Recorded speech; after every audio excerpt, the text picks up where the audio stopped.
சொந்த பிள்ளையே வந்து தூக்கி எறிகிற இடத்துக்கு வந்து இன்னைக்கு ஒருத்தர் போயிருக்காரு அப்படின்னா அவருடைய எண்ணம் வந்து எப்படி இந்த சமூகத்தை காப்பாற்றுற எண்ணமா இருக்கும் அப்படின்றத வன்னியர்கள் தெல்ல தெளிவா புரிஞ்சுக்கணும். பிள்ளை வந்து சமூகத்துக்காக நிக்கிறாரு.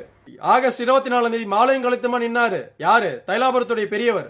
அது எப்படி நீங்க செய்வீங்க அப்படின்னு வந்து கேட்க முடியாத வந்து ஆட்களாக வந்து வன்னியர்கள் எப்படி மாறி போனோம்? எப்படி வந்து மாறி போனோம்? இதை சிந்திக்க மாட்டீங்களா? இப்படி மாத்தினது யாரு? ஏன் யாரா இருந்தாலும் தப்பு தப்பு தானே. அது கடவுளா இருந்தாலும் தப்பு தப்பு தானே. நெற்றிக்கண் திறப்பினும் குற்றம் குற்றமே வந்து சொன்ன இடத்துல தான் நம்மளாம் இருக்கணும். தர்மத்துக்காக வந்து பிறந்தவங்க தானே.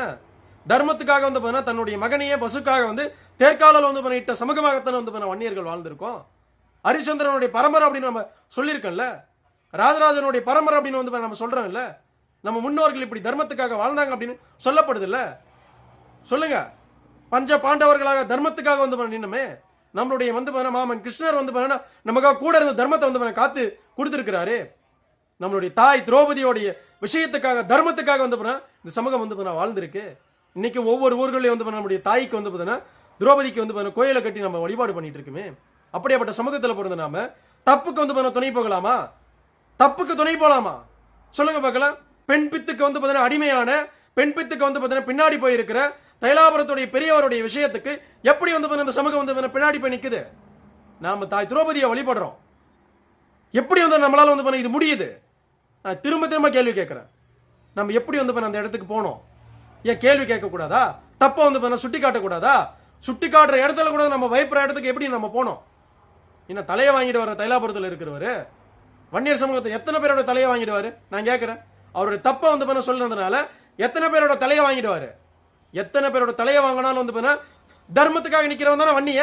தர்மத்துக்காக நிக்கிறவன் தானே வன்னிய. தர்மத்துக்காக தான் நம்ம நிக்கணும். தைலாபுரத்தில் போயிட்டு இப்படி சமூகத்தையும் கட்சி வந்து அழிக்கிற இடத்துல வந்து நீங்களா போய் நிக்கிறீங்க அப்படின்னா நல்லவங்க தான் நீங்க. உங்களை நான் தப்பு சொல்லல. அப்படியாப்பட்ட ஒரு சிந்தனைக்கு வந்து எப்படி போறீங்க நீங்க? அப்படியாப்பட்ட ஒரு சுயநலத்துக்கு எப்படி போறீங்க நீங்க? எந்த காலத்திலையும் வந்து தப்பு தப்பு தான். அது யார் செஞ்சாலும் தப்பு தான். அதை வன்னியர்கள் உணரணும். மனசுக்குள்ள அவ்வளவு பெரிய கோபம் இருக்கு. தர்மத்துக்காக வாழ்ந்த சமூகம் இது. தர்மத்துக்காக வந்து வீழ்ந்த சமூகம் இது. தர்மம் தான் வந்து மிகப்பெரிய முக்கியமா வந்து வாழ்ந்த சமூகம். நம்மளுடைய முன்னாடி வந்து மாவீரன் ஜெயகுரு அவர்கள் கூட வந்து சொல்லியிருக்கிறார். மானத்துக்காக வந்து எதை ஒன்னாலும் வந்து இழக்கிற இடத்துல வன்னியர்கள் வாழ்ந்திருக்கிறோம். புரியுதுங்களா?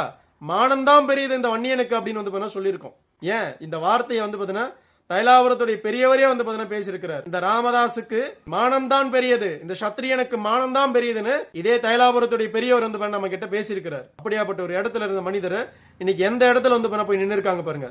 திமுக வந்து சொம்படிக்கிற ஒரு வேலையை வந்து செய்ய வச்சிருக்காங்க.